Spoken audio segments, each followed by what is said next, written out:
Okay, rulers, settle down. Ruler School is brought to you by Odyssey Games, where you can go to get singles for all your Force of Will and other trading card games, as well as these amazing patrons. Special thanks to guest lecturer member Vite Ramen. Thank you for your support. Class is in session. Hey there, rulers! Welcome back after a long week of Force of Will. But if you still have some questions, you've come to the right place. It's Office Hours, your favorite ever live Force of Will podcast featuring myself, DMO73, and I am joined as always by the lovely Mike Rants. Say hi, That's Mike. Me. Hi. That's you. I'm so used to you following it up with, and also featuring Paul. because, No, he's not here. He's on vacation, a much-needed vacation, which I will be taking on Wednesday. But we'll get to that. But before we get started, just a sabbatical because it's Ruler School. Yeah, sabbatical. 1 day sabbatical. Before we get started, I do want to say thank you to everyone who is joining in, as well as over in the past few weeks who've helped us join as members. As you can see, we are 4 members away from unlocking the Lumia emote. So if you like what we do, I want to consider supporting the channel. Consider clicking that join button. It's essentially a Twitch subscription, but on YouTube. It goes to get you lots of perks, and we really appreciate it. Also, if for some reason you haven't seen and gotten the links for the pre-orders of set 2.5 and set 3, Odyssey Games just had a restock on their pre-orders for both. So you can check the links down and below to be able to try to pre-order that stuff, ready for the release day. As well as there is a link to sign up for the June webcam WGP hosted by Games and Geek, happening in a couple of months. That first place is a paid invite to Worlds. That's a lot. So, consider checking that out. Hi, Rhea. How's it going? Mike, talk for me. I'm here. This is actually not the mic that is picking up my sound. The mic is over here. It was just kind of facing away from me. Let me know if this is better. There you go. That is a little bit better. So, with that, we have a lot of cards to get through tonight. So, let's jump right in with Rebirth of Legend. Yep. We have Mariabella, the I can't read it. Sincere researcher / heart-to-heart talk. 2 cost, 5/5. You can play from the removed area. Enter, search your deck for a machine of total cost 1 or less. Put it into the field and shuffle your deck. Heart-to-heart is a draw. Pay 1 void. Draw a card. Remove this card from your hand from the game. And then it gains each turn. You may pay 1 void less to play the first activate ability of a ruler you control, as long as this card is removed from game. Yeah. I love this card. I don't have the gloves here, Matt. Dance for me, monkey. Dance. I've got it. Here we go. So I like this card more so for the ruler that we're going to talk about later with red, particularly because it specifically says the first. And Celeste, who is the blue ruler that's meant to be supported by this, wants to explore before she pops off her effect. And explore is free. So, it is pretty fun. Yeah, to show that the gloves are on. I don't know. I think this is a great card. Don't get me wrong. I actually also think that Celeste, with multiple copies of this in the late game, is still just like, heck yeah, like let's just do it.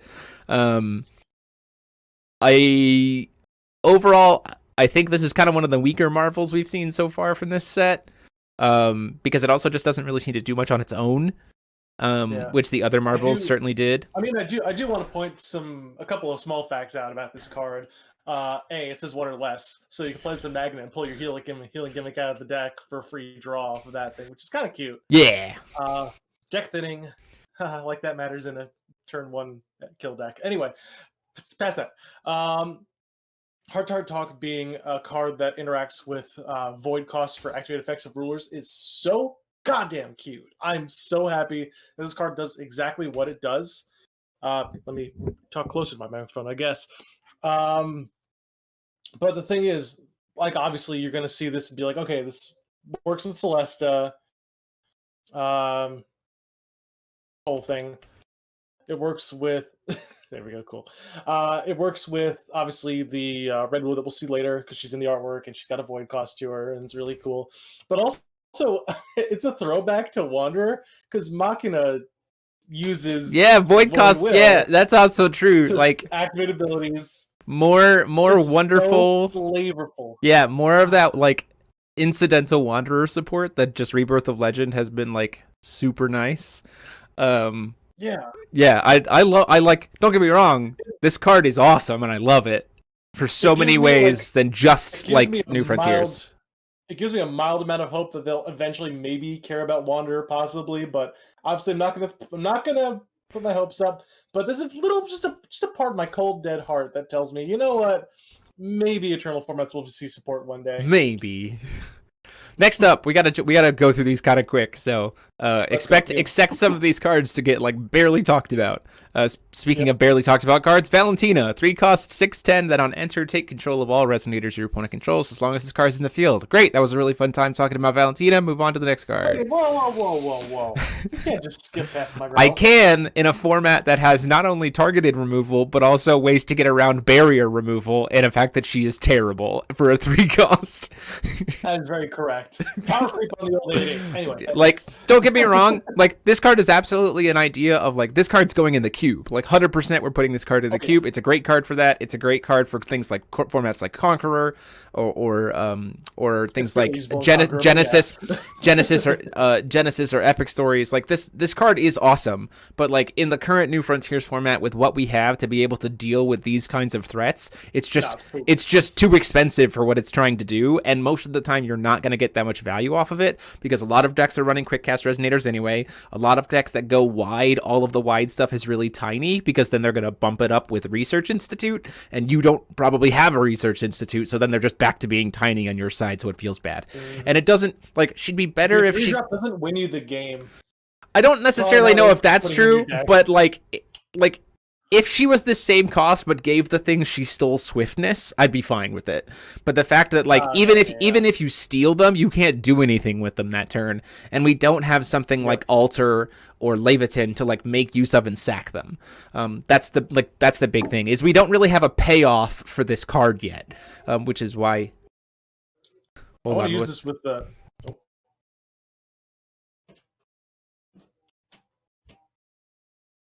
I want to use this thing with that umbrella. Yeah, with that umbrella, yeah, for sure, but not right now. Moving on, we have Lanya, Master Guide, the other good 1-drop that Celeste decks are going to want to play. On enter, 1-drop 4/4, search your deck for a treasure, reveal it, put it on the top of your, shuffle your deck and put it on top. At the end of turn, if you played an exploration ability this turn, draw a card. Celeste was already drawing cards like crazy, so that second half is just kind of like icing on the cake to me. Yeah. But the fact that we have now we have Kiki and 4 Lanya to have eight cards in our deck. Yeah, Kiki's in the chat. We have 8 cards now that you can play on turn 1 to guarantee yourself an Explorer on turn 1. And when combined with a treasure that we're about to see that you probably only want to play a single copy of in your deck, that actually is pretty huge for like being able to accelerate her to what she wants to do. Like, this means that you can pretty safely, comfortably play like 1 Claw. You can pretty safely play like 1 of the Grimoire. You can pretty safely play 1 Endless Purse instead of us people seeing like doubling up on them because they want to see them. With Lanya, you're just like, nah, it's fine. I just need 1. Which is great because it also puts a body on board, which sometimes Celeste could struggle with. It's just a 4/4 that just kind of draws a card in Celeste. Like, that's just good. Yeah. Let's see. Next one, we have Flute, Shion's Attendant, 1-drop 4/4 quick cast, that Awakening, rest of recovered J/ruler you control. On enter, draw X cards, where X is 4 minus the number of cards in your hand. This is actually pretty good for some of the 6-age decks that we've been seeing, which is clearly what it's designed for because it's the Awakening of tapping a J/ruler. Some of the 6-age variants just run out of cards. We watched that when we saw, especially Gruus Ballesta really focused decks in the Top Cut, in the GP this past weekend.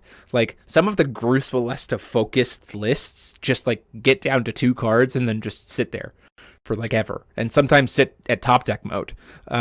So a card like this, I honestly could see getting splashed into those because a single blue is very easy for those decks to have, and having instant speed card refill could be really important. Outside of that, though, not a ton, but I'm still glad that Rebirth of Legend still has something for the 6 H's, not just like, okay. It's also just So like really, it's just good for like aggressive J ruler focused decks too. Because like if you're putting all your resources into putting something on the board and the J ruler doesn't have swiftness, you just plop on the board, play the flute, tap the J ruler, draw up to 4, and then you go into next turn with a 4/4 and a J ruler you can use, which is nice. exactly. Honestly. Yeah, there's definitely some potential implications for this outside of singleton or outside of dual ruler decks as well, which is great. Also outside of Singleton. Yeah, also outside of singleton. So cool card, beautiful artwork. I'm making sure that that's not making sure I'm not getting a text message from my wife to run away from the stream or something. Speaking of the last blue card, Celeste's Tremendous Treasure Trove. Nice little CG artwork randomly coming in here.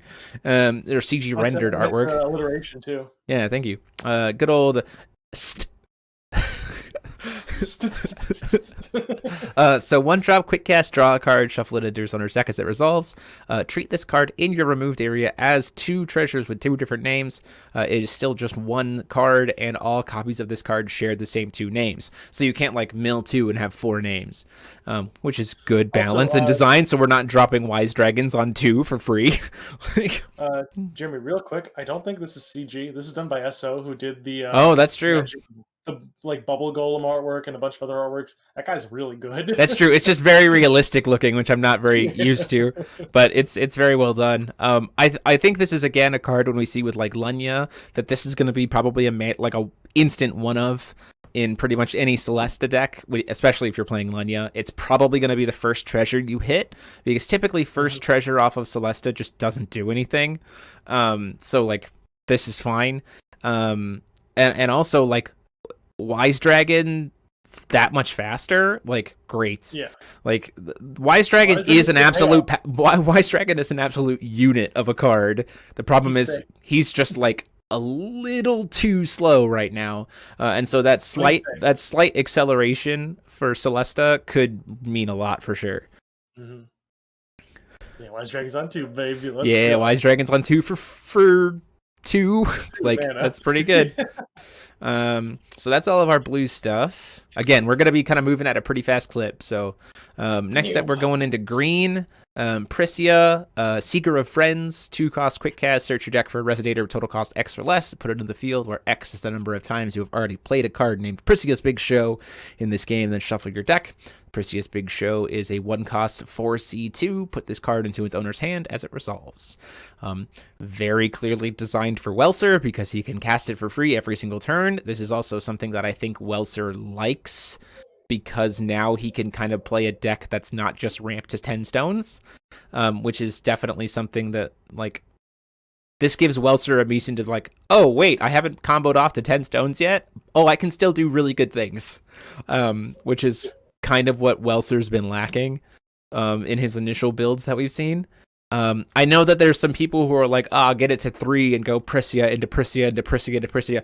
I'd like to remind you that we already have a strategy like that in New Frontiers that's the same cost, easier to pull off, and doesn't see any play.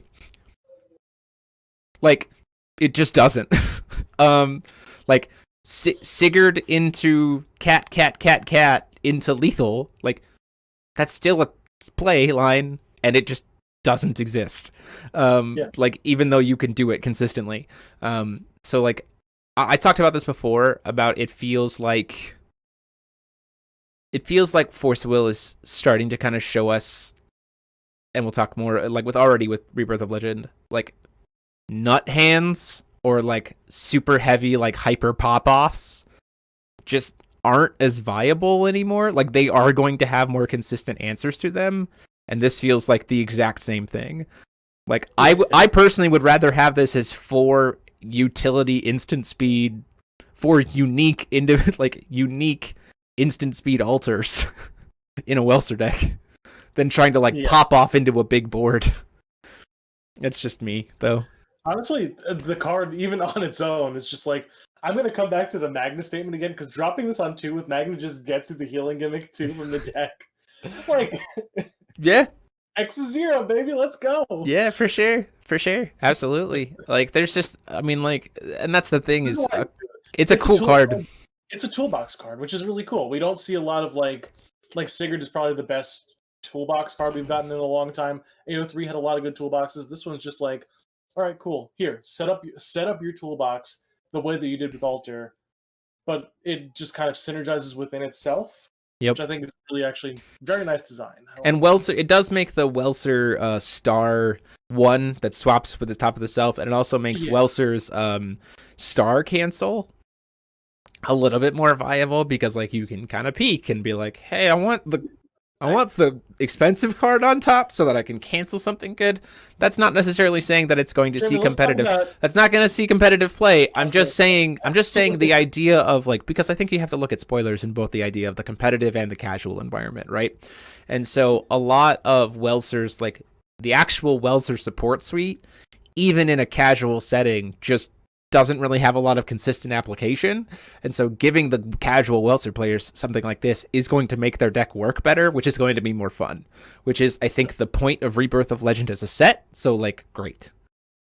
That's all I have to, that's kind of where I was going with that. Card good. We've only had one real bad card from Rebirth of Legend, and unfortunately it's everyone's favorite Valentina, but we're moving on. Everyone being me. Yeah, everyone being Mike. This might be our second one. Rezard, Ataraktia's leading doctor, 3 cost 9/9 with at least quick cast.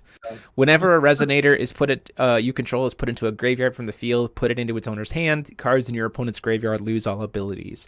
So my reasoning for thinking this card fits into the same kind of realm as Valentina is because, one, we already have a lot of stuff that like makes graveyards not super relevant as much anymore, especially with not as much graveyard protection because people just aren't playing Road to the Undead Lord anymore. So graveyards just are not protected like they used to be. Even Road doesn't protect you from researches. Exactly. So like we have more ways to deal with the graveyard, and 2, like sure, certainly a much better body, 3 cost 9/9 with quick cast, right? So a lot more playable. We had this same kind of effect that cheated something into the field for a cost of 2 that literally never saw any kind of play anywhere ever. The old Yggdrasil, which like when something died, you got something else straight to the field. This is saying like, hey, that card, you can recur it back to your hand and then have to recast it. It's very good in Epic Stories. Yeah, wonderful in Epic Stories. This is actually probably also going to be a card that fits into the cube because I think it fits really well into that Singleton era as it's a cool resource card. 1 green and 2 colorless, which means that you're not like color locked in with the cube. So like you get that kind of stuff too. Yeah, it's a cool card. Like it's a cool card. Probably has some of the sassiest flavor text of any of the cards in this entire set. In terms of like it is certainly again more on the casual side of a card rather than the competitive. It's also very importantly human Rezard, not vampire Rezard. Also true. Yeah, for sure. So his flavor text is, after his rebirth, Rezard aspired to become the greatest of doctors, and so he did. Listen, he became such a good doctor, he brought things back from the dead. I don't care if that's necromancy. It just kind of works, you know. I'm not really gonna think of the logistics. Yeah, don't worry about it. Don't worry about it. Sure. Next up, we have everyone's favorite tourist destination, Gigdrasil, the top tourist destination. Another great card for Welser, which we're already seeing people post silly combos with this. Again, stop trying to post combos when we have seen so little of the set.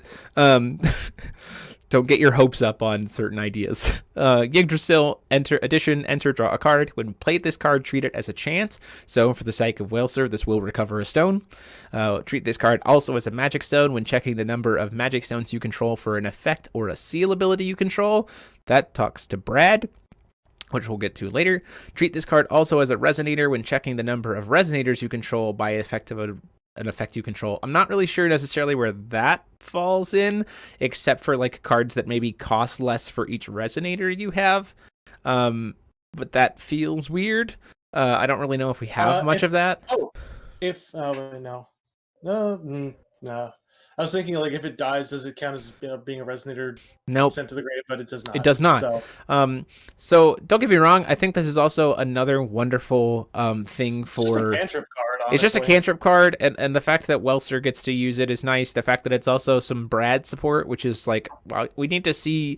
Again, this set is very clearly focused on S1 rulers, but the fact that we also see cards that like S2 and S3 might want to try to slot in is like, that's really cool. That's good set design. That makes it flavorful so that if people got in at any point in time during Saga Cluster, this set has something for them, which I think is great. This set has very, very, very heavy, like supercharged V3 vibes to me. Yeah, it is. It is purely the good of a V3. We just cut out all the chaff and we put it in booster packs. No more John D'Arcs. All shades. Yeah, all shades. Oop, it's all shades. Shades over up, baby. I tell you what, if we can get, Matt is saying we should make Brad the next emote. After Lumia, I'm gonna ship post that after this. Get Brad, but his face is a loaf of piece of bread. I'm already doing that, Jimmy. Stop spoiling the shit posts. Kiki posts. Yeah, anyway. Kiki posts. So next we have Melfeed, the Traveling Sorceress, a much better card for Wilzer, and also weirdly for feasting. So 1 green, 1 white, or 1 green, 1 void, 2/2 quick cast. Treat it as a chant, which means you can pay the void cost with feasting, or recover a stone with Wilzer. Enter, produce 2 will and any combination of attributes. Draw a card. This is just rewriting laws, but it's quick cast on a body. I don't really know much more to say about that, other than it's a really good. Infinite with it. What? And Welser can still go infinite with it. And Welser can still technically go infinite. Yeah, that's true.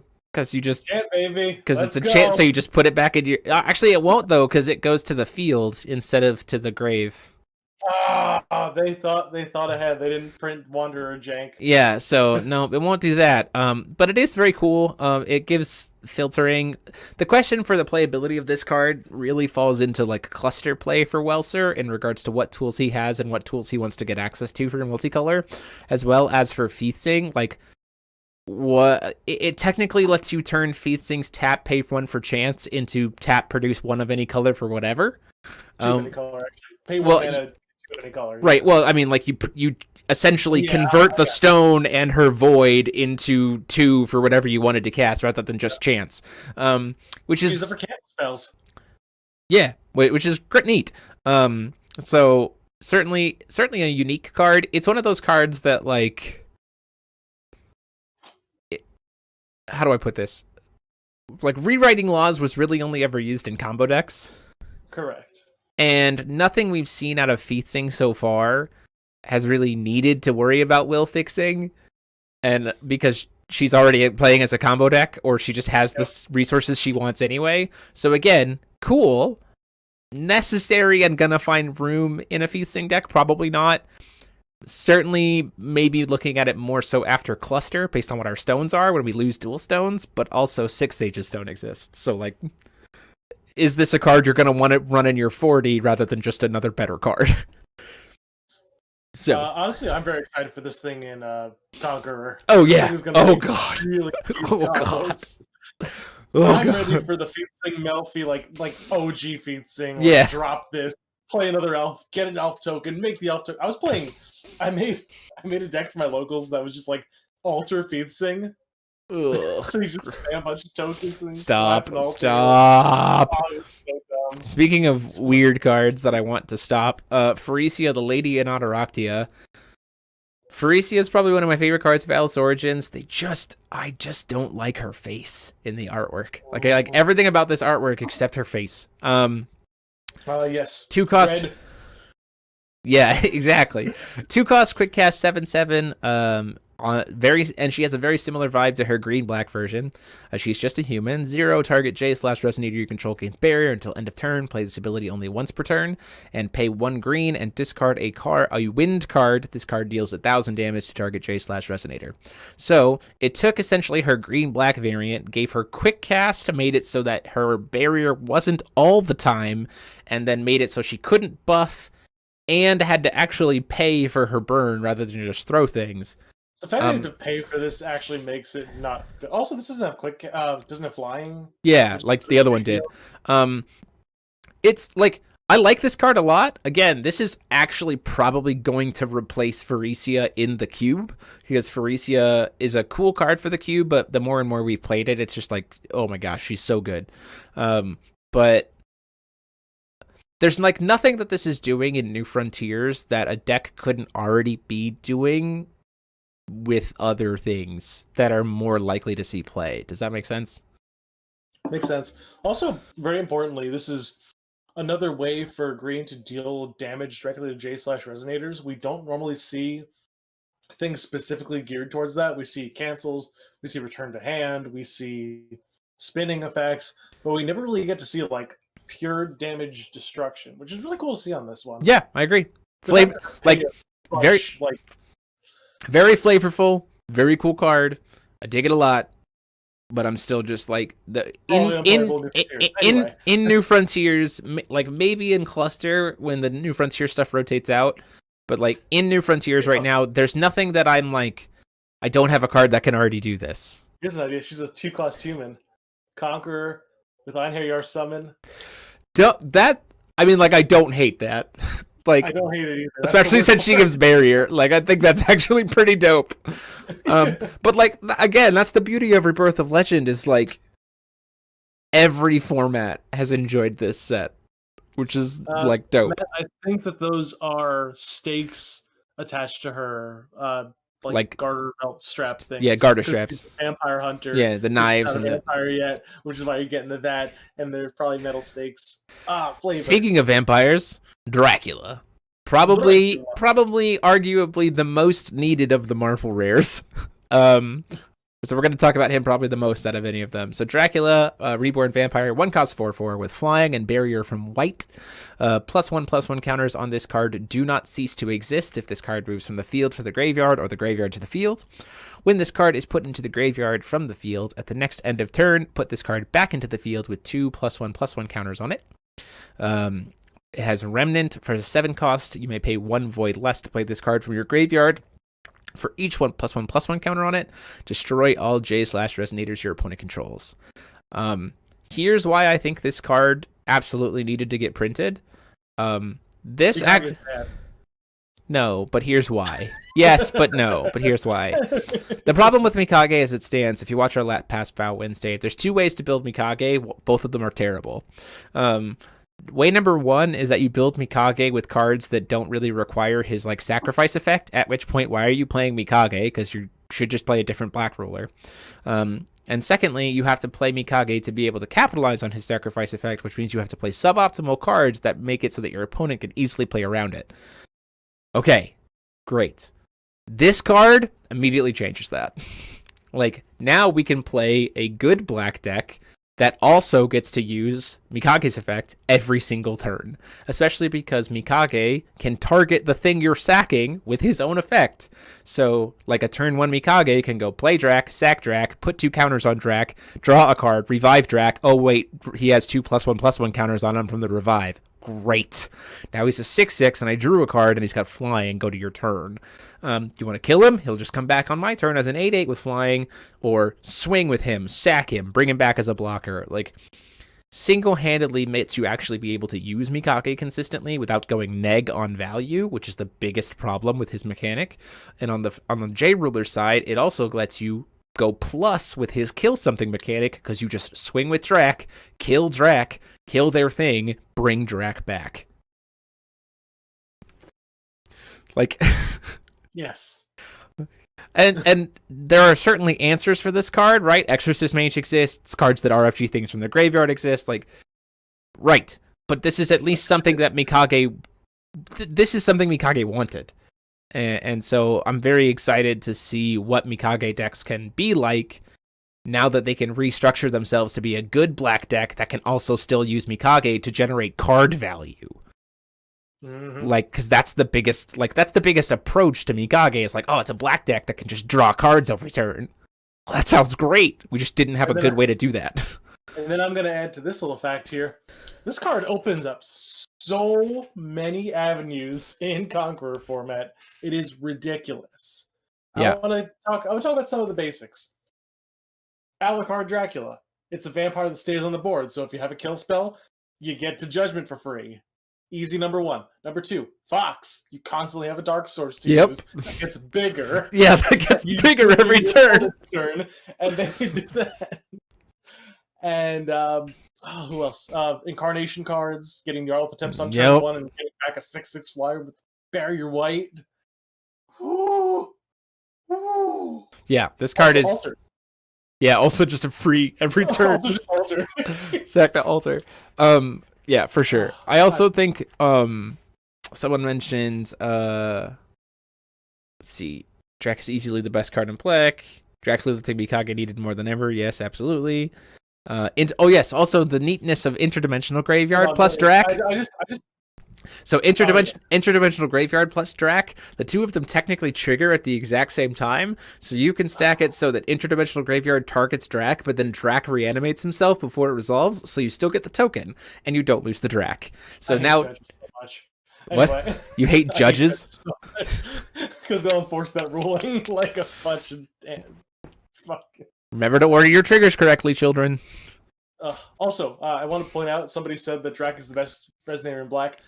That doesn't sound like Mikage Rhea, but I appreciate your efforts. Yeah, it's the best. Yeah. It's the best Black card of Rebirth of Legend. Oh, that's very true. There are 50 cards in this set. Though, so 25. There's only 25. It's even harder. Okay, gotta move kind of quick. The black cards, I don't think we really have to talk too much more about. Freya is just a nice. So 2-drop 7/7 with Swiftness and Bane. Tap, target J/Resonator gains -6/6 until end of turn. Revenge, tap, destroy target J/Resonator. This is just a straight better improvement for the Zombie Knight. That's a dual card because of the fact of like, just you don't have to. Again, it's being able to make use of revenge and like generate value off of it while not also losing your own things, which is like I can't believe that remember that Dark Elves exist. Yeah. Specifically Freya. Like, yeah, exactly. Like this is the thing about revenge is you want to sack one thing and then have revenge turn on for the whole turn. And revenge as a mechanic has had too many things to sack and not enough payoffs. And so like Dracula is a good payoff that's also a sack, and Freya is a wonderful payoff that doesn't require you to sack it. And so these are things that revenge needed desperately to be able to flesh out as to a full idea. Speaking of another thing to be able to set up, we have Alvarez, the Demon Castle. 1 cost, enter.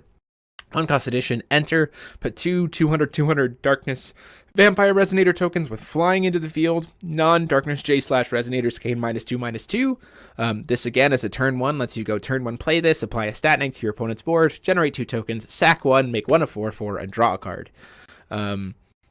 Again, this is ways to make you use Mikage's effect to generate value while not going neg. And also applying a negative board state to your opponent's board. Like Alice's World of Madness used to cost 2. This costs 1 and puts bodies on board. And also Alice's World of Madness affected everything, even your own Darkness Resonators. Right. So this is just like, no. I like this. No, you. You get stat neg. Not me. You get stat neg. So no, I really like this card a lot. Stranger Jank talk about how she got Pier's bow. Come on, power of friendship. Moving on. Yeah. Anyway. Next up, we have Abdul, randomly a Wolfgang support card, because this guy is a Cthulhu. 1 cost, 300. At the end of turn, destroy all J/Resonators with attack of 200 or less. Awakening of double black and 1. Remove all counters from J/Resonators your opponent controls. Then J/Resonators your opponent controls gain a -8/8 until end of turn. It's not going to happen, but I really hope that someone eventually techs out and sweeps a Brad player with a bunch of knowledge counters on him by just going nope and taking them all. Never gonna happen, but you can play the Awakening by paying it with Wolfgang's right ability. Right, exactly. There you go. You can do the thing. I kind of like Abdul a lot, despite him being unplayable, but it's cool. No, I think it's a very cool card. I think it pushes Black into an era that it's always been, which is it loves stat negs. And again, this is that thing of like, hey, you couldn't quite kill it, but it's gonna die anyway. Remember Minister of Grief? This is him now. Feel old? Yeah, for sure. I really like this card a lot. I just think it's a very flavorful. It's very much in Black.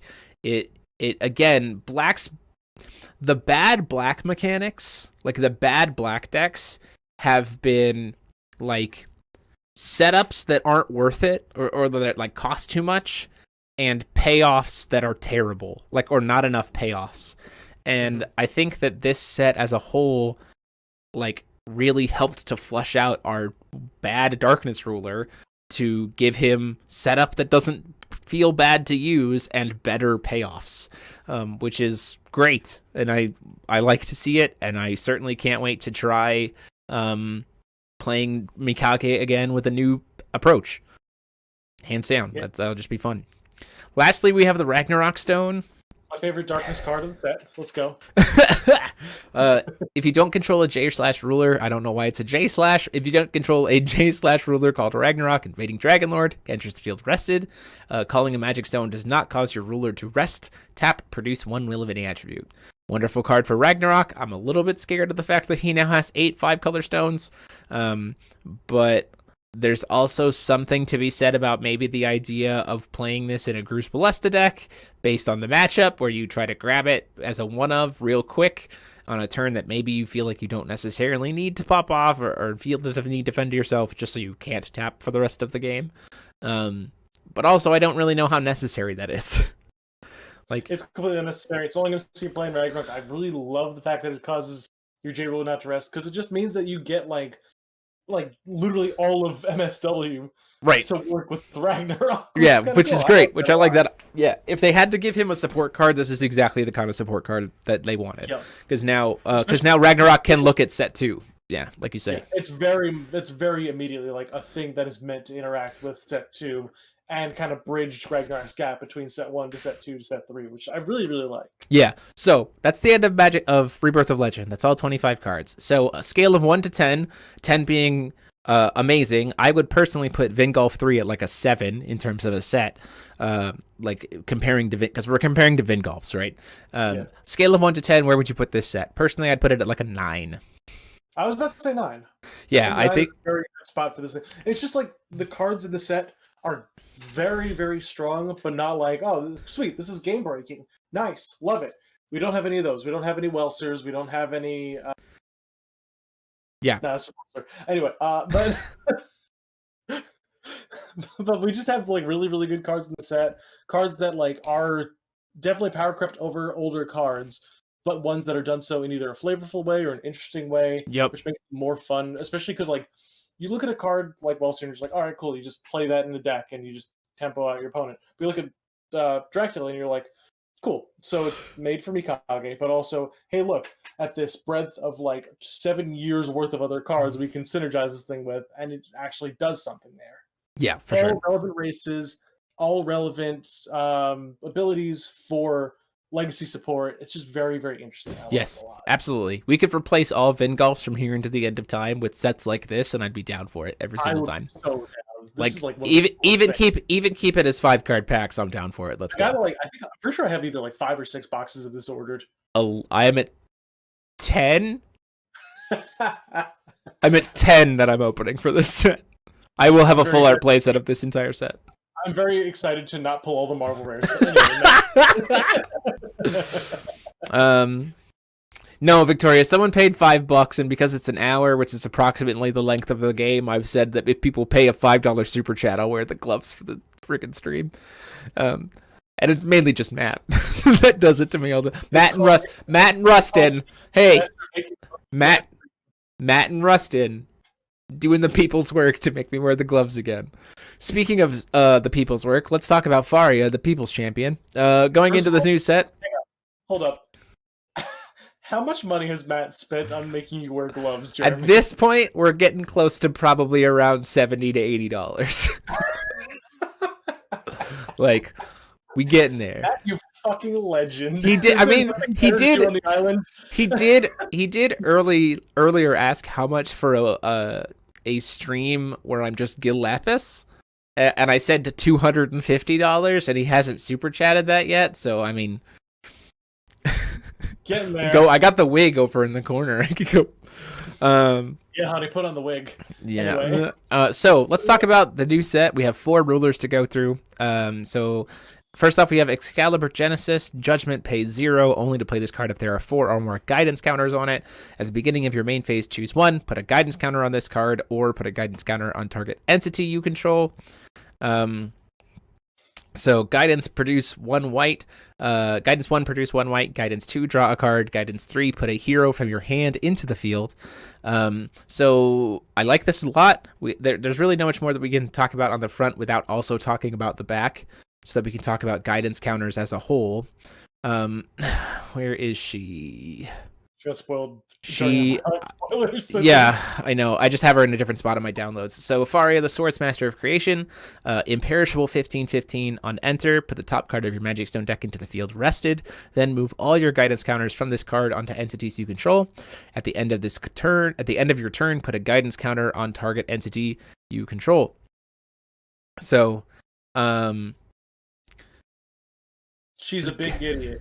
She is a big idiot. I like the guidance counter mechanic as a whole. There's one thing I want to know about it. Everything I've been told before the CR is that like you only trigger the guidance of that number of counters. So like guidance, the first counter will get you guidance 1, the second counter will get you guidance 2, the third counter will get you guidance 3. However, I've also heard through the grapevine that potentially it is everyone adds an additional sentence to the ability. So guidance 1 would be produce white, guidance 2 would be produce white, draw a card, guidance 3 would be produce white, draw a card, cheat a dude.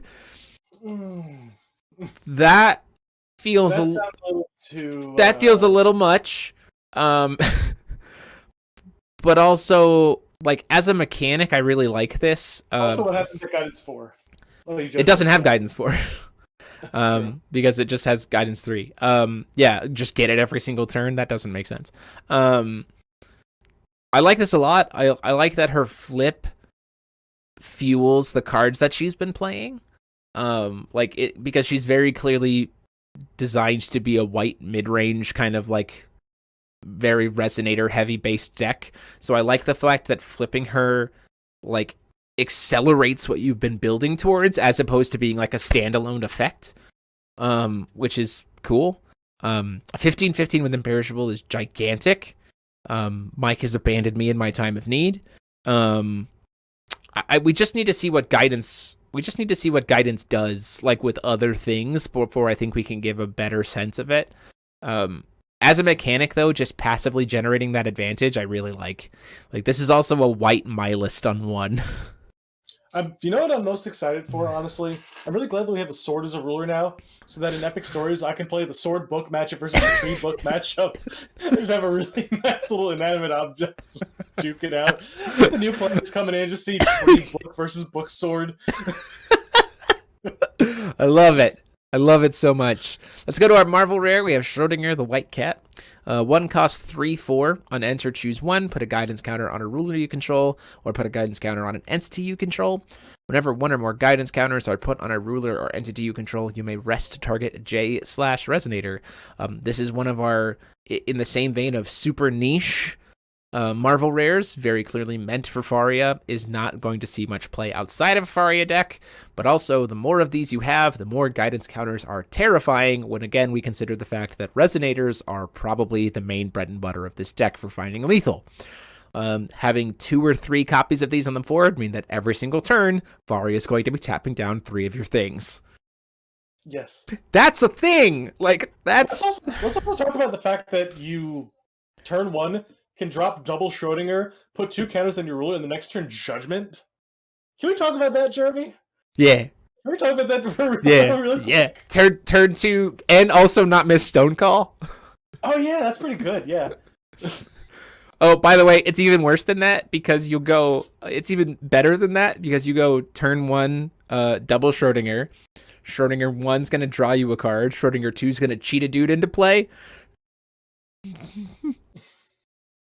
I'm sorry, what? Jeremy, stop speaking, please. Thank you. Like, White Rush kind of going in for the first time in a long time. One thing, this feels like a very non-Marvel rare Marvel rare. Yes. I will 100% say that. He's adorable, though. I love the little key on the bow and the cloud tail, and he's so cute. And you want to pet him. Next up... I'm very excited for him to grow up into a shadow thing and eat people, but that's neither here nor there. You can't stop him from doing that. Excalibur Reincarnation, 2 cost, quick cast, remove target attacking Resonator your opponent controls from the game, put a guidance counter on target entity you control. This is Zero's Magic Light, except it can't be free. We have better removal that isn't so situational, that's in white, so this card is not going to see play. Moving on. We have Schrodinger's Cry. This card is bad. Also, again, in white. And doesn't have to hit something that's attacking, can hit anything that's rested. Correct. Next up, we have the Growing Tree of Valhalla. This card gains heroes you control, gain +10/+10 as long as there are 3 or more guidance counters on it. Quick check, is Faria a hero? She is. That is a 25/25 Imperishable J Ruler. If there are 3 counters on this card, which if you judgments, you can just move 3 counters to this card. Whenever one or more guidance counters is put onto this card, draw Guidance 1 is draw a card, Guidance 2 is destroy target non-magic zone entity your opponent controls, and then Guidance 3 is the buff. So this tells us a little bit more about guidance as a concept. It's going to be this idea of trigger buff, right? Of like, we're building up, and once they have enough guidance, they have a static effect that they bestow. The idea... Thankfully, the triggers for what we've seen so far are good enough, I think, for payoff, that if they get killed before they hit the massive buff, it still feels like you got value off of them. That would be, like, the main concern of, like, the triggers aren't good enough to justify trying to get to the end. But, like, it was pretty good. Seems pretty okay. Seems pretty okay. I don't know. It's a white cantrip with your guys counters. Yeah, it's you get great. Extra mana at the start of your first turn. Just put it into play. Yep, there you go. Oh, here it is. Oh, there we got it. An addition. Are you going to interact with it? No, you're not. It's an addition. It's an addition that doesn't apply a stat buff to the field until it does, and then you're like, shit. I should have answered this. I am in danger. I'm in danger.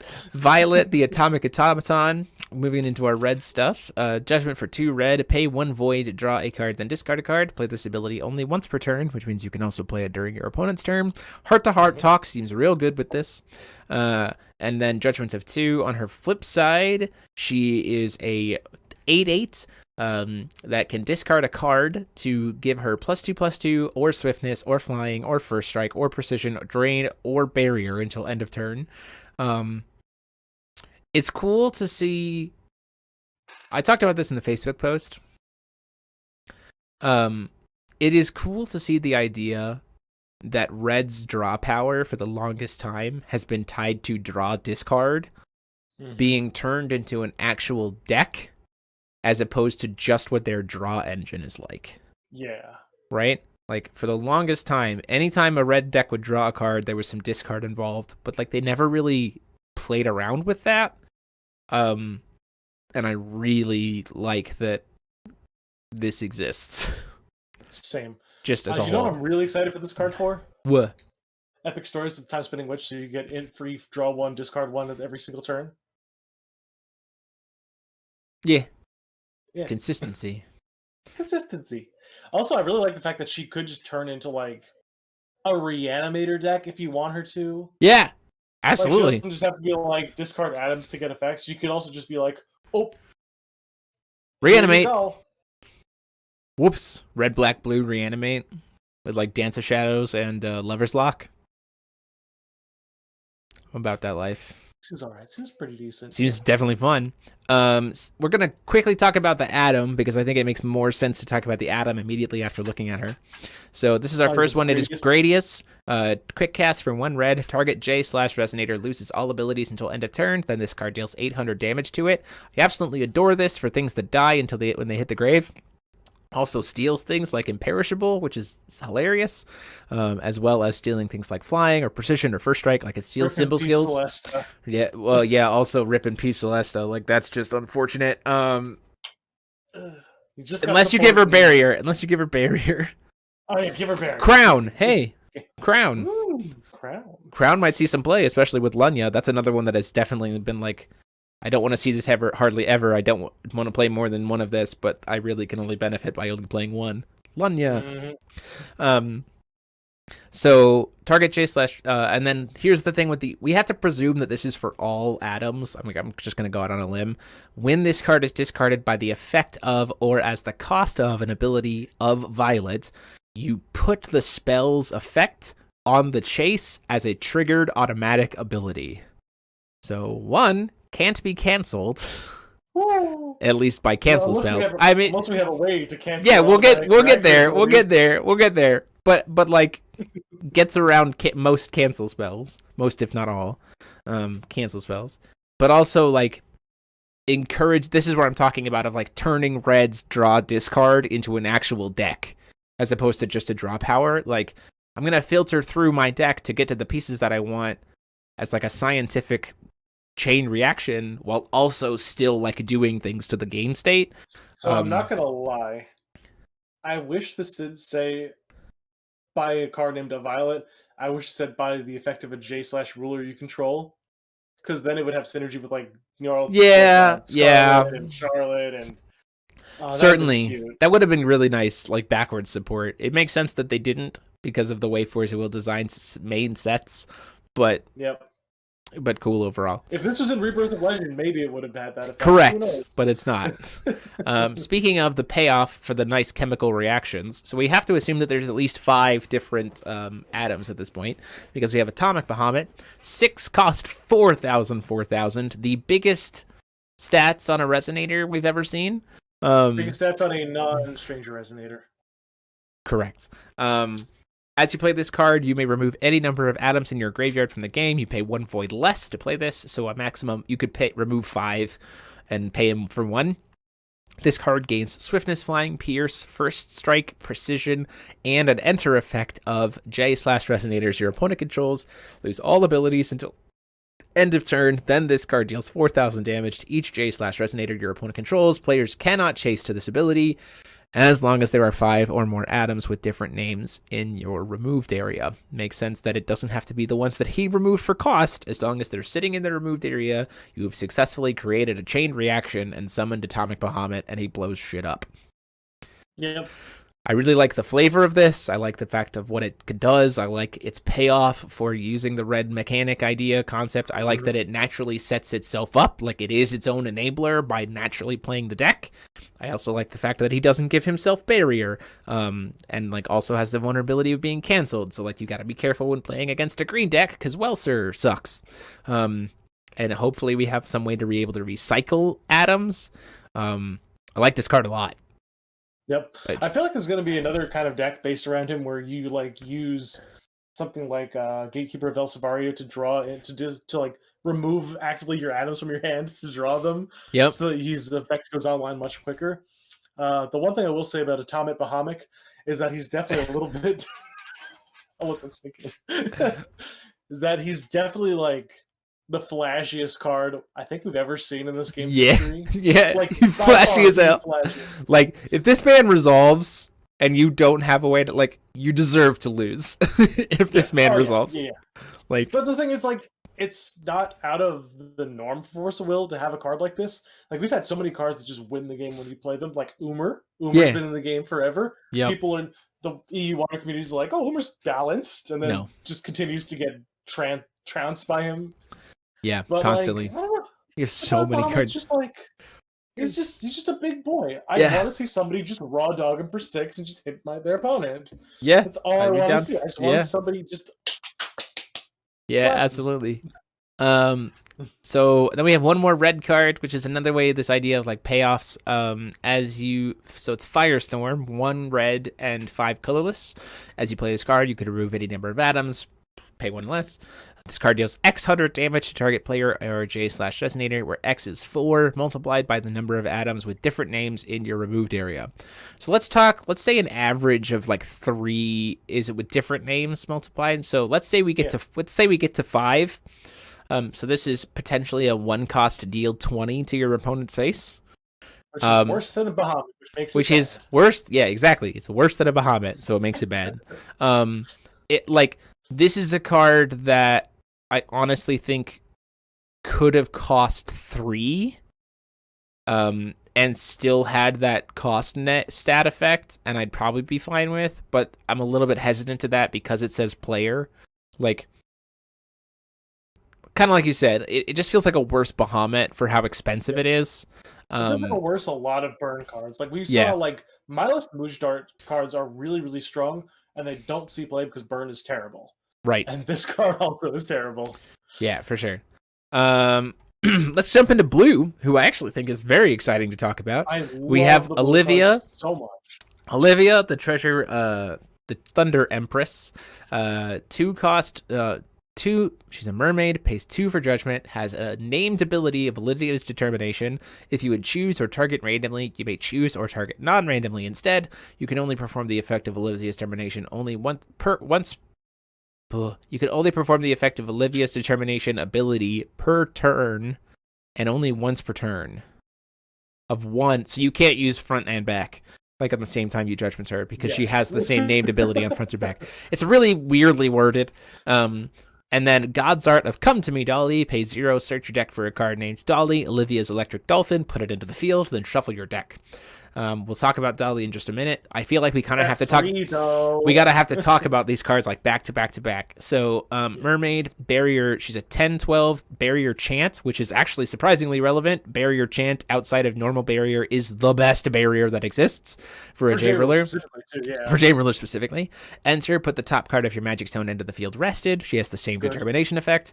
God Art of Earnest Empress. Pay 0 until the end of turn. If you would choose or target randomly, you may choose or target non-randomly instead.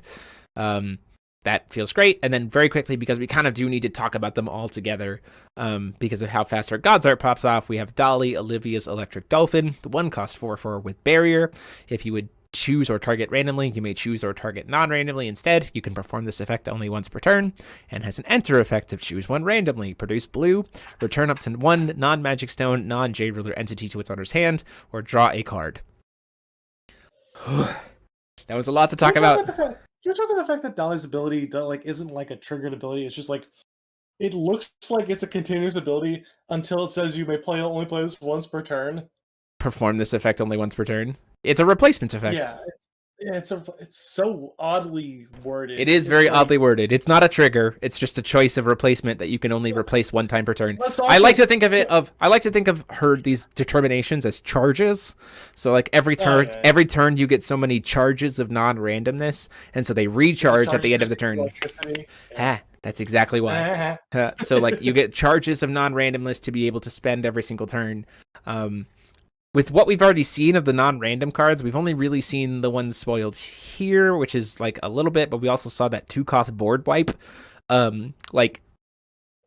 That's good. Geez. That's pretty good. 2-cost instant speed board wipe for either Addition/Regalia or J/Resonators that for Olivia, she can just frickin' choose. Yep. Yeah, that's a good card. Can we talk about something for just a second here? Yeah. Blue is so bad that in order to make them relevant, they had to put a 0-cost 4/4 with Barrier that produces blue on it at the start of the turn to make it relevant. Yeah, for sure. I'm upset. Yeah, Dolly is no slouch. So think about it this way, right? So let's think about it. So we're going on the play. Let's say we're on the play. We're going to get our stone. We're going to God Art, get Dolly, choose the randomness of Dolly to produce blue. Then we're going to choose to use that blue to play another Dolly from our hand. That Dolly is then going to use her randomness to produce blue. Then we're going to play another Dolly, which will get us another randomness of blue, which will get us another Dolly. So we're just going to play all 4 Dollies on turn 1. And we're still going to go Priestess Call Action, Priestess Call Action, Priestess Call Action, Priestess Call Action. Because they're all beasts. We have so many cards. We have that many cards in hand. But also, like... Listen, man, I can start with an 8-card hand. Hey. I cheat. Yeah, for sure. Just play Moodstart Olivia. Like, that's totally legal. In Epic Stories. In Epic Stories it is.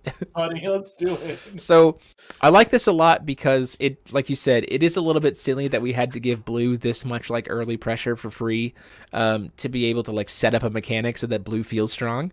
But also, like, it strangely feels... like, it's all set up. Fair. Like, it feels like it's... We've been talking about it a lot this podcast. It all feels like setup, right? And so when the setup is efficient and early game, it's a matter of like, okay, but then what are the payoffs? And the problem that we've had so many times with the decks that just get overly oppressive is when the setup is super, super will efficient or effective, and the payoffs are insane and also equally just as efficient and low costed. Like, that's the problem. And so when I see a blue ruler that has this much efficient startup, like, this is an insane amount of efficient startup for a blue ruler. Like, If insane. this was green, people would be crying. Yes, right now. exactly. If this was a green attribute, you would all be losing your Goram minds. But like the fact that this is blue makes me just want to go, okay, cool. Give me some payoffs that are naturally costed, that aren't just like super insanely early. And then Olivia is like, okay, cool. I can see how Olivia has a chance without being like, oh crap, the age has finally come. Blue is the grand reckoning. We're all going to display blue for the next 400 years. It's not going to happen. But at the same time, like, the day comes, I will eat my shoe. yeah, no, this is good. Overall, really good stuff. I'm very excited about it. Zero cost guard arts are also silly. Speaking of our next randomness, we have Surging Lightning, 1 cost blue, quick cast, destroy a non-magic stone entity chosen at random. Don't play this outside of Olivia. Don't play this if you don't have charges left, because it can hit your own stuff. But also note that this gets around barrier. Yes. Because also, choosing doesn't target. Yep. Also, if you have no resonators on board and no things on board, if you only have magic stones, this card is always going to hit your opponent's stuff. It's fine. Yeah. There you go. It's controllable. I really like this, giving blue a like hard kill spell without being like super splashable. I really like, especially since this is addition hate for blue potentially, which is something blue's also never had. And also it's blue J ruler hate, which is great. And again, this gives blue the only consistent way to be able to get around barrier. No one else has that. No other color has really ever had that as an identity. So the fact that we're giving it to Olivia is dope, and I'm about it. There's a lot of push for Olivia. They know blue's bad. Yeah, and to me, I'm fine. Like I'm fine with it. Yeah, like I'm fine. I'm fine with them giving these kinds of things to blue to like push some pressure, because it'll make you excited to play blue, which is something that the community as a whole kind of struggles to get behind. Next up, we have the Witch of Melting Ice, 1 cost 4/4 Witch, which we will come to find out later in the green spoiler seems to be a theming of a certain class of resonator. 1 cost quick cast 4/4. Entities you control cannot be rested by water chants or abilities your opponent controls. The vibe of this is that the character used to be an ice mage, but has been corrupted by a stemma, which is weird to see a stemma come back. And so now, even though she's an ice mage, so blue, she's an anti-blue card. In terms of resting. I'm not sure necessarily how relevant water chants or abilities to be able to tap down are currently without seeing more of the set. Like they're not. Without seeing more of the set. I mean, they're not. But anyway, continue. But you get it. I get it. So let's see. The white Alice spell from New Valhalla had it that you could get around barrier. Kuranos, Light of Kuranos could, yes, for sure. Does Surging Lightning allow you to target a J ruler without random in Olivia? Yes. So you can tell Brad, like you can just shoot Brad in the face. Although that doesn't matter because he has Imperishable, so that feels bad. Anyway, moving on, not really much. Speaking of Brad, let's talk about Brad. So, why is it Brad? Could have been named Bradford, could have been named Bradley, could have been named anything. Yeah, like Bradley, I would have been like, okay, cool. Brad. At least Brad. Jeez Louise. So we have Judgment. You may do Judgment for 1 green. You may do Judgment of this card while it is rested, so you can call stone and perform Judgment. You may perform Judgment of this card as many times, more than once per turn. You may treat knowledge counters on this card as magic stones for seal ability you control. Thank you that he specifically specifies seal abilities and not just treat them as magic stones when we're in a format that has research library. Yes. And then on the flip side, he is a nice mortal saint. He is a 7/7 imperishable barrier, and enter, put a knowledge counter on this card. You may treat, and then just has the same effect. So very clearly a seal for flushed out ruler. The Virgin Welser versus the Chad Brad. Yeah, essentially.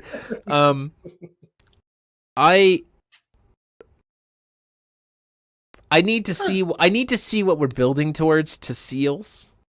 Before I say like, oh, another ramp green deck isn't just gonna be better in Welser who's recovering stones. Does that make sense? Yeah. Also, I don't know, just like you look at the seal abilities, obviously, because it's like the main gimmick that he has, but also the fact that he can just like Judgment while rested means that you have a turn 1 7/7 J ruler. That's tapped. Whenever you, yeah, that's fine. I don't care. Yeah, right. J ruler into the board. Yeah, like his gimmick, as we're gonna see the next card, is very much just like his judgment is meant to fuel seals and fuel his support suite. He's a J ruler who is going to depend on his deck to win games. Very similar to Welser in that same kind of like green vibe of like, yeah, the J ruler's not winning you this game. Like your deck needs to win you this game, which is like fine. I'm very excited this face doesn't change between his J ruler and ruler artwork, but the position does. Yeah, it's great. Next up, we're going to talk about Loretta. This is which. If you say it on my stream, I will kick you off my stream. I refuse to have that be the moniker that I will call her on my podcast. Don't do it. What about the other one that I came up with? I don't remember what that one was, and I'm Lorong. She's Lorong. Okay, sure. You can call her by that. I personally like the Discord's decision. So this is Witch with a Pointy Hat, another witch. The Ruler School Discord has taken to calling her Loretta because she's a Lorite, but female. One cost, quick cast, 4/4. Thank you, Seashocker. It's starting. It's going. So, on enter, prevent all damage that would be dealt by target entity until end of turn. Very similar to green spells that have been or green resonators that have been quick cast. But at seal 4, enter, cancel target, activate, or automatic ability your opponent controls. Yes. Fair Lorite. Fair Lorite. Fair Lorite. Fair Lorite. What Lorite should have been. And I'll put this this way. I'll put it this way. I've thought about. I've pretty much spent the whole day thinking about when we're in the era of Lorite. Back in the day, what were some of the things that made Lorite the most oppressive? Stopping things on turn 2. Well,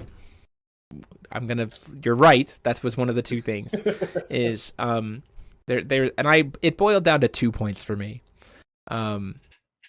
It boiled down to that idea of decks that had like stopping early game setups, like decks that wanted to do things on turn 1 and 2 to be able to start going and doing anything, just couldn't, and so as such just weren't decks because they spent the rest of the game trying to start.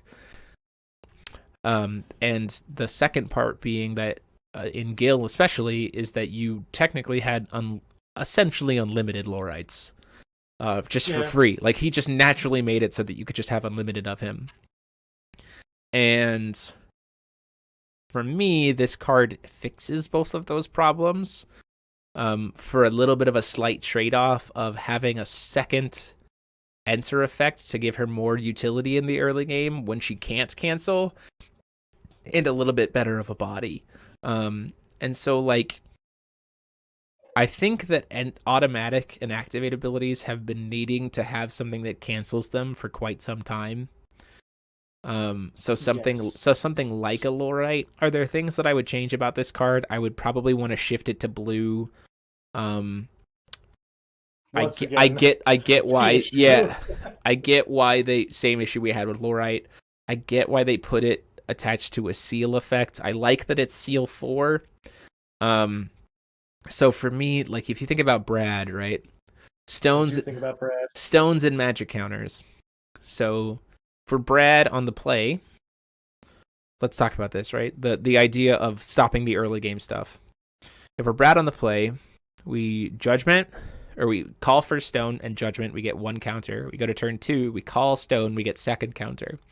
Then we had to pay one of our 2 stones to be able to play a card that somehow counts as a magic stone to get to 4, seal 4. So we've now potentially wasted 2 turns in a format that has aggressive stuff with swiftness that's affordable to try to be able to play a Lorite. And it's a Lorite that fogs, which is a little bit kind of detrimental to this idea of what I'm talking about in terms of like the aggression. But also at the same time, like those bodies are still going to be there because you're not playing a cancel and you're not really establishing a board yourself. You're just kind of trying to stop your opponent from doing stuff. And that's never been a way to play foul. Like I think like one of the big yeah. things. I think one of the no. I just think one of the big things that I actually want to bring up that point again because, like you're mentioning, it's just like, are you like waiting to play against an aggro deck to play this Lorite ability?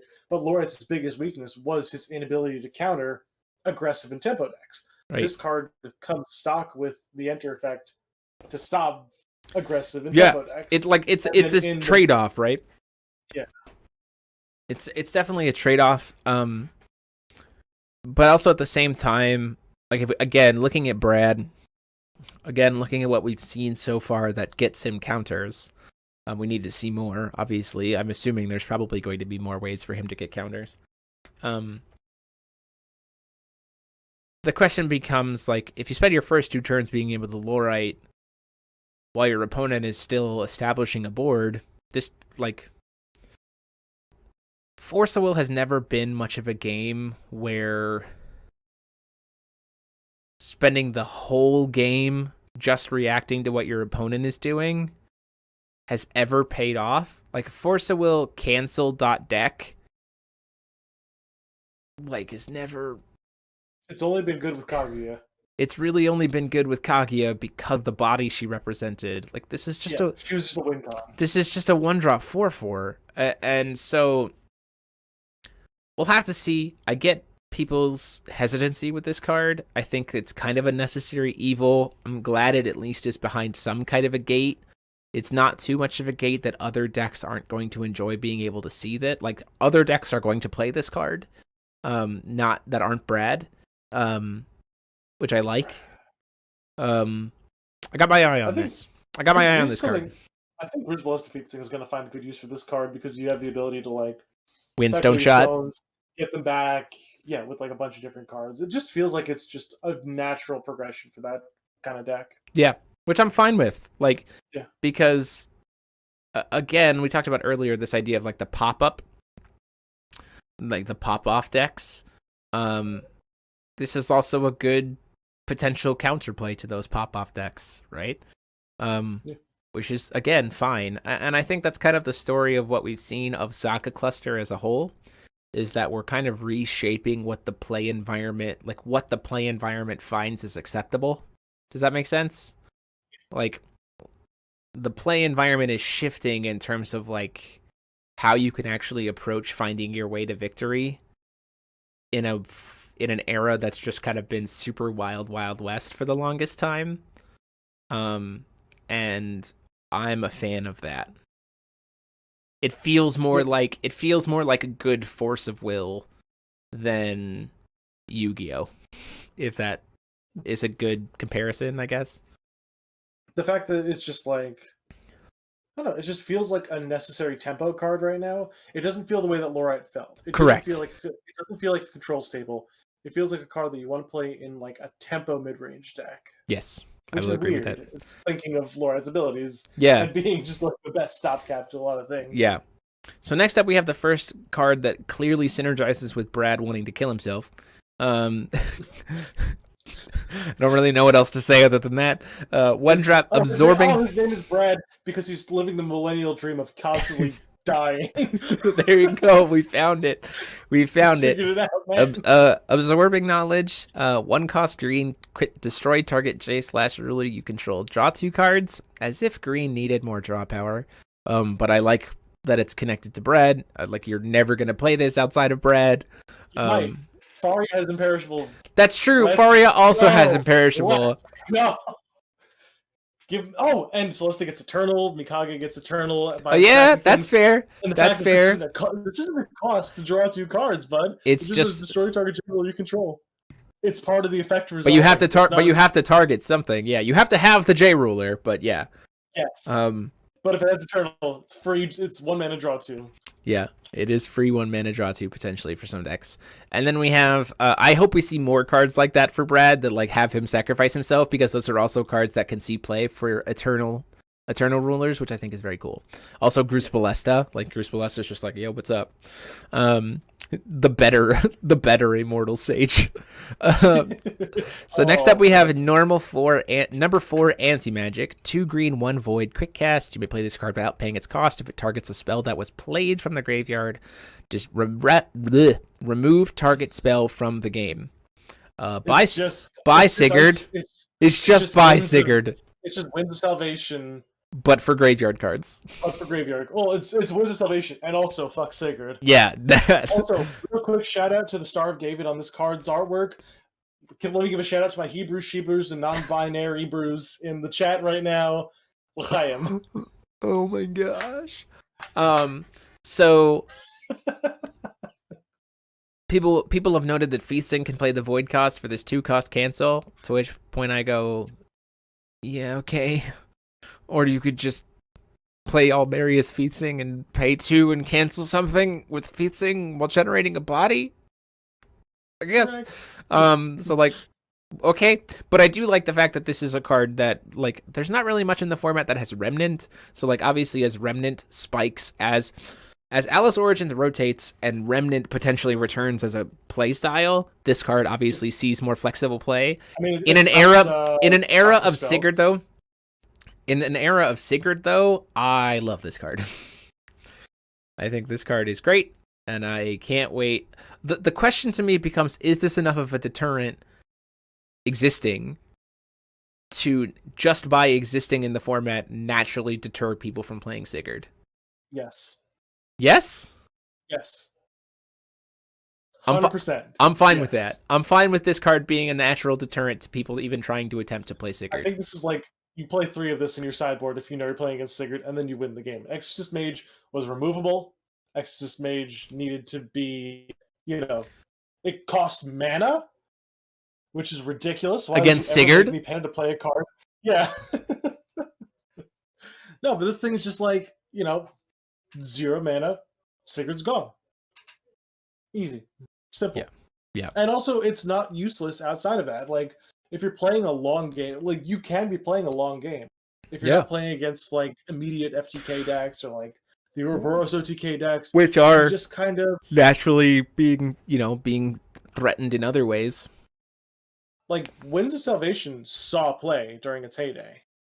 Yeah. It wasn't great. It was like a 2 of, but, like, this card is not impossible to main board. Yeah, it's just in a deck like Feasting. Yeah, absolutely. I agree wholeheartedly. And then it's absolutely a sideboard card. And so the more it sees sideboard play consistently, the more it's going to threaten Sigurd as a card that you want to avoid playing, which is wonderful. It does hit Sundial. It does hit Final Stance as being played from the hand by paying 5, which clearly is the only time you're going to Final Stance. The Sea Shocker, aren't we cheating him in now more often with Priscia and Awakening of Feasting? That just might be my experience. If you're going to be doing that, you're going to be dealing with Exorcist Mage. Yes. Which is, again, like, go back and watch the GP. Exorcist Mage has put in some frickin' work last weekend. And this thing is just Exorcist Mage, but for the mid game. Yeah, Exorcist Mage is just, like, puts in surprising amount of work. The amount of times that we saw players just not have answers to Exorcist Mage, or, like, have to gas out to play through Exorcist Mage only to then get countered. Like, the counter wars over Exorcist Mage and the amount of times that body stuck surprised me to no end.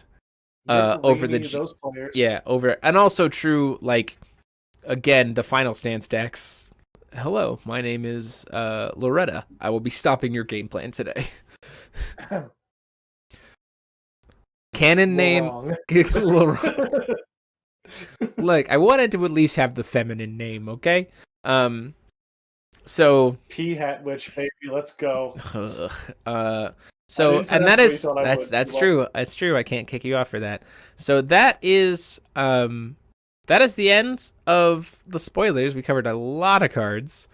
That was a lot of cards. Tomorrow we're going to see the next ruler, who is Wolfgang, predicted because of the post about the story of S3, which is like Wolfgang leading them into the demonic world.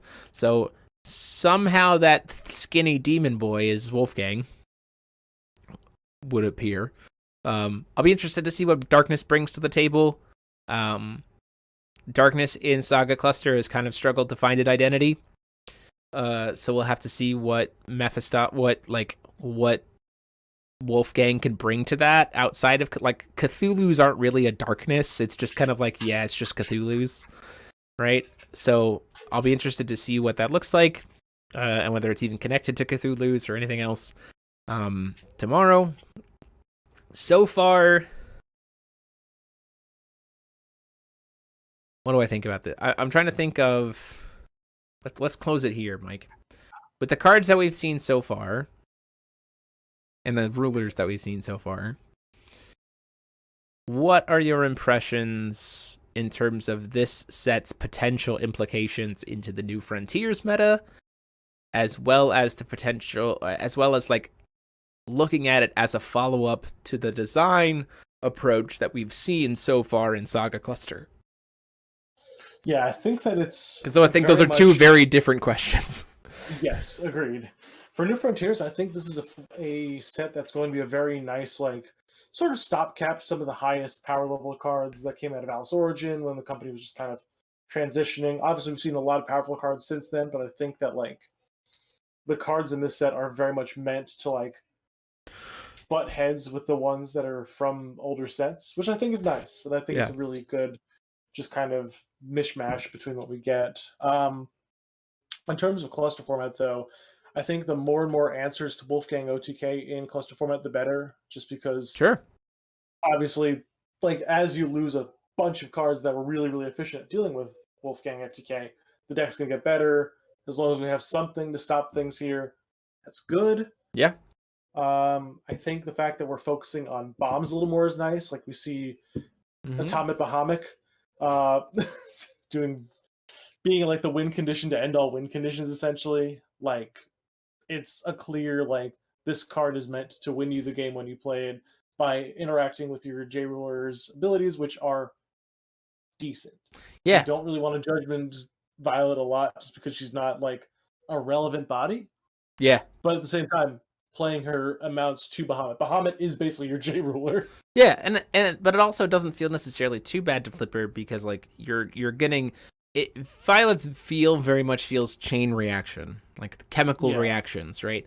And I think why she's an atomic automaton. Yeah, baby. Which is why we need to see what the other atoms do before we really flesh out again, because based on what the other discards could do, like that, the fact that she could just like freely discard to pump herself up while also getting trigger effects off of her atoms could be potentially very relevant.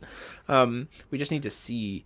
And I think when we see set 3 slump, we're more talking about set 3 curse, where set 3 tends to, Forcible has this really bad history, especially in set 3, of providing answers to set 2 by creating something that's just insanely better than set 2. And so like the set 3 curse is just like Sherry, Fox, like it's just this idea of the answer is just a bigger threat. And not Fox, Priscia. Yeah, sure. The answer is just a bigger threat. And I think with what we've seen so far, having seen these 4 marvels, having seen the rulers, that I don't feel that. Like it feels like the answers are answers, like you said. Like it feels closer. It feels closer to the way that I would say. I'll say this again because I think I said this back when we were talking about set 2. This feels a lot like the way that Alice Origin felt, where set 2 had, you know, the most versatile ruler out of the set, which is Reflect Refrain. So the same kind of pattern following with Feet Sing being just like this super just effective ruler, this most super consistent ruler.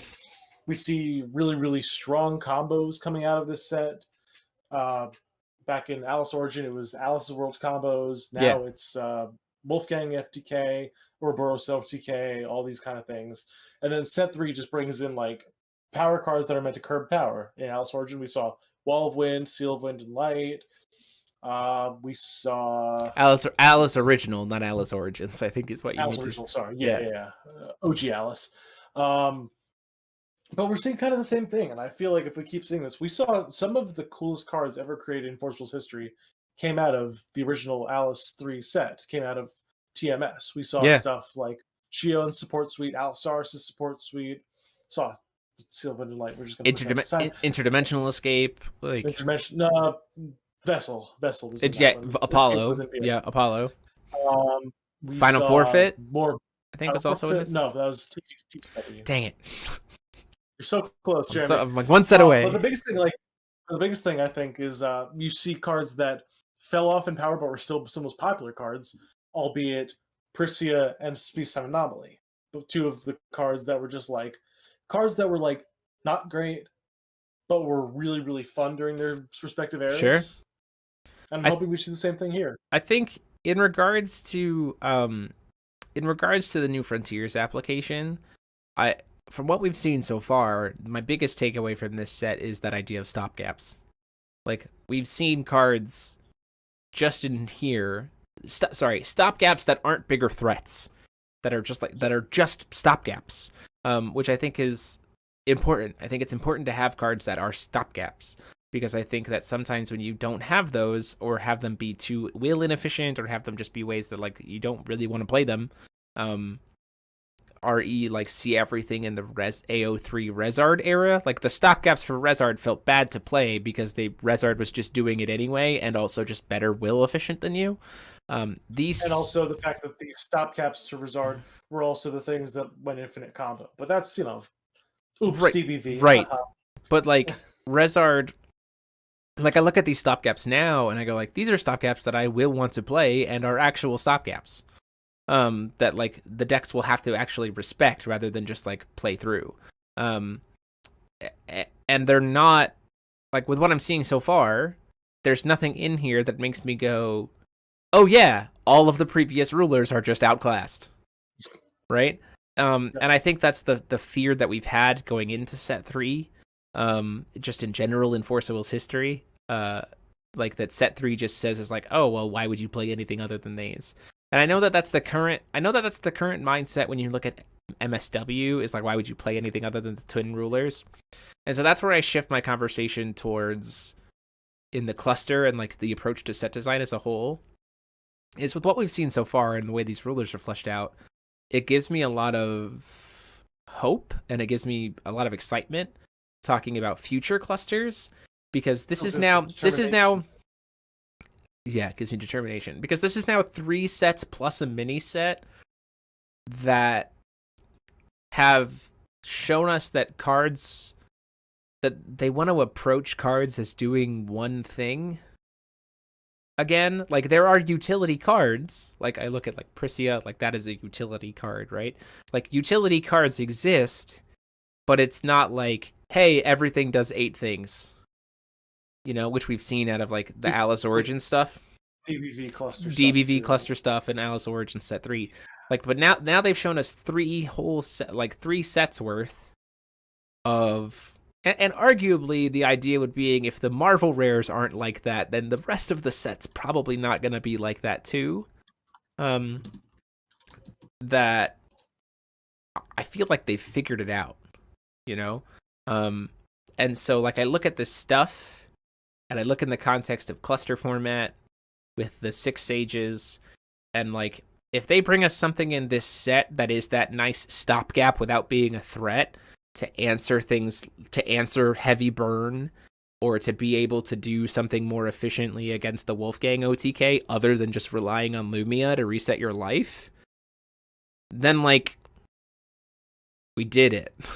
And I also don't think, and then at that point in time, I don't think even in the idea of cluster format, with what we've seen so far, you can go, oh yeah, why would you play anything other than the twin rulers? I don't think you can say that, provided we see those other 2 things. And I think with what we've seen so far in this set, I think we're probably going to get something like that.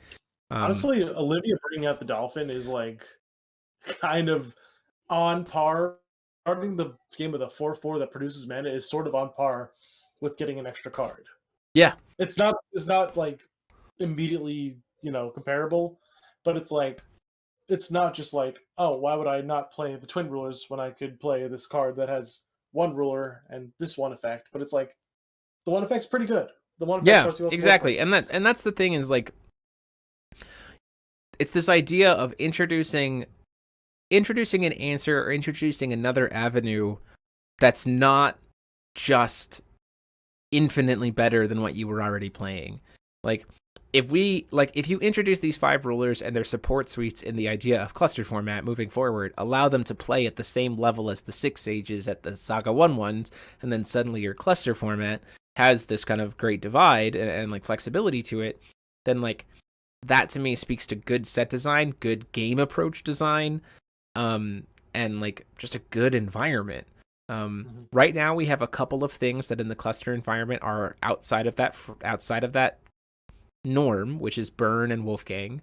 But there's, to me, things that I think we can fix that. Like even Loretta is kind of an answer to the Wolfgang OTK, because you can just like fog the Yogg, or sorry, fog one of the what's their names?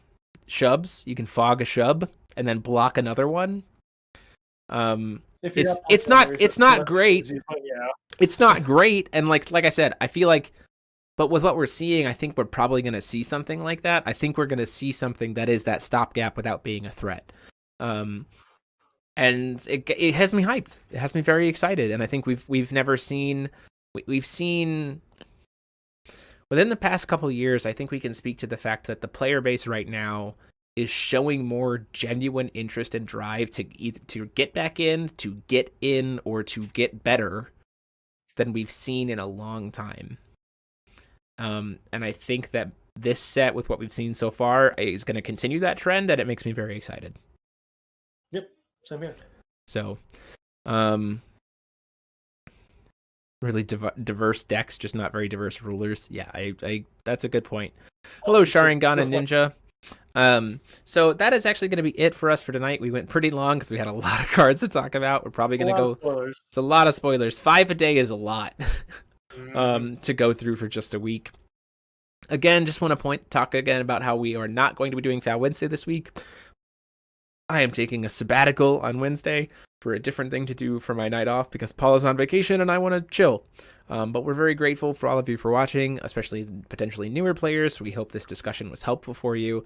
If you liked what we did, you want to consider helping us get to that Lumia emote, consider clicking that join button down below. It's essentially like a Twitch subscription, only it's here on YouTube, and it goes to help support the channel. Purchase new equipment, pay for travel as needed to different events to stream, yada yada. Again, if you haven't picked up pre-orders for the new sets, either set 2.5 or set 3, you can check the links down below for Odyssey Games. They still have pre-orders available. I think they might even still have some pre-release kits for S3, which are guaranteed to be an awesome experience. And then also, if you are interested in the GP with a paid invite to first place taking place over Discord webcam in June, there is a link to the information for that in the description as well. So, at that point in time, thank you all so much for watching, and until next time, this has been myself, DMO73, wearing the gloves because Matt made me, and my friend Mike Rance saying, class dismissed. Have a good night, everybody. Fat witch.